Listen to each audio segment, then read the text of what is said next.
Iran ಮೇಲೆ America Israel ಜಂಟಿ ಸೇನಾ ದಾಳಿ. ಭಾರತದಲ್ಲೂ ಕೋಮು ಗಲಭೆ ಬಗ್ಗೆ ಗುಪ್ತಚರ ಮಾಹಿತಿ. ರಾಜ್ಯಗಳಿಗೆ ಕೇಂದ್ರ ಸರ್ಕಾರದಿಂದ ಎಚ್ಚರಿಕೆಯ ಸಂದೇಶ.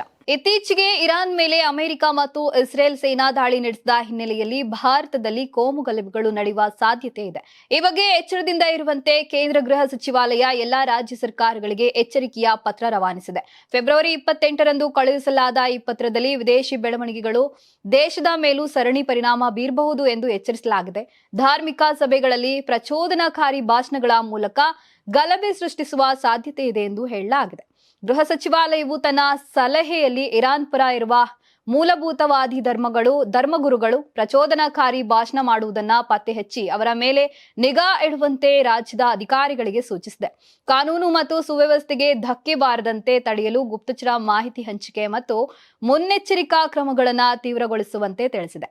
ಅಮೆರಿಕ ಮತ್ತು ಇಸ್ರೇಲ್ ಜಂಟಿಯಾಗಿ ಇರಾನ್ ನಗರಗಳು ಮತ್ತು ಸೇನಾ ನೆಲೆಗಳ ಮೇಲೆ ದಾಳಿ ನಡೆಸಿವೆ ಎಂದು ವರದಿಯಾಗಿದೆ. ಇದರಿಂದ ಮಧ್ಯಪ್ರಾಚ್ಯದಲ್ಲಿ ಯುದ್ಧದ ಭೀತಿ ಹೆಚ್ಚಾಗಿದೆ. ಈ ಉದ್ವಿಗ್ನ ಪರಿಸ್ಥಿತಿಯ ನಡುವೆಯೇ ಗೃಹ ಸಚಿವಾಲಯ ಈ ಎಚ್ಚರಿಕೆ ನೀಡಿದೆ. ಗಲ್ಫ್ ರಾಷ್ಟ್ರಗಳಲ್ಲಿ ವಾಸಿಸುತ್ತಿರುವ ತನ್ನ ನಾಗರಿಕರ ಸುರಕ್ಷತೆಯನ್ನ ಖಚಿತಪಡಿಸಿಕೊಳ್ಳುವುದು ಮುಖ್ಯ. ದೆಹಲಿಯ ಅಧಿಕಾರಿಗಳು ಈ ಪರಿಸ್ಥಿತಿಯನ್ನ ರಾಜತಾಂತ್ರಿಕ ದೃಷ್ಟಿಯಿಂದ ಮಾತ್ರವಲ್ಲದೆ ದೇಶದೊಳಗಿನ ಭದ್ರತೆಯ ದೃಷ್ಟಿಯಿಂದಲೂ ಸೂಕ್ಷ್ಮವಾಗಿ ಗಮನಿಸುತ್ತಿದ್ದಾರೆ. ಅಂತಾರಾಷ್ಟ್ರೀಯ ಘಟನೆಗಳಿಂದ ಉಂಟಾದ ಭಾವನಾತ್ಮಕ ಸನ್ನಿವೇಶವನ್ನ ಭಾರತದಲ್ಲಿರುವ ಉಗ್ರಗಾಮಿ ಸಂಘಟನೆಗಳು ದುರ್ಬಳಕೆ ಮಾಡಿಕೊಳ್ಳುವ ಸಾಧ್ಯತೆ ಇದೆ ಎಂದು ಸರ್ಕಾರ ಆತಂಕ ವ್ಯಕ್ತಪಡಿಸಿದೆ.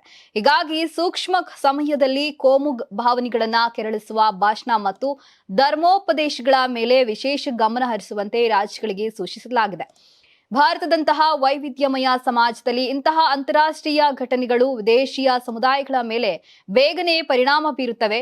ಇದನ್ನ ಎಚ್ಚರಿಕೆಯಿಂದ ನಿರ್ವಹಿಸಿದ್ರೆ ಉದ್ವಿಗ್ನತೆ ವೇಗವಾಗಿ ಹೆಚ್ಚಾಗುವ ಅಪಾಯವಿದೆ ಎಂದು ಭದ್ರತಾ ವಿಶ್ಲೇಷಕರು ಅಭಿಪ್ರಾಯಪಟ್ಟಿದ್ದಾರೆ.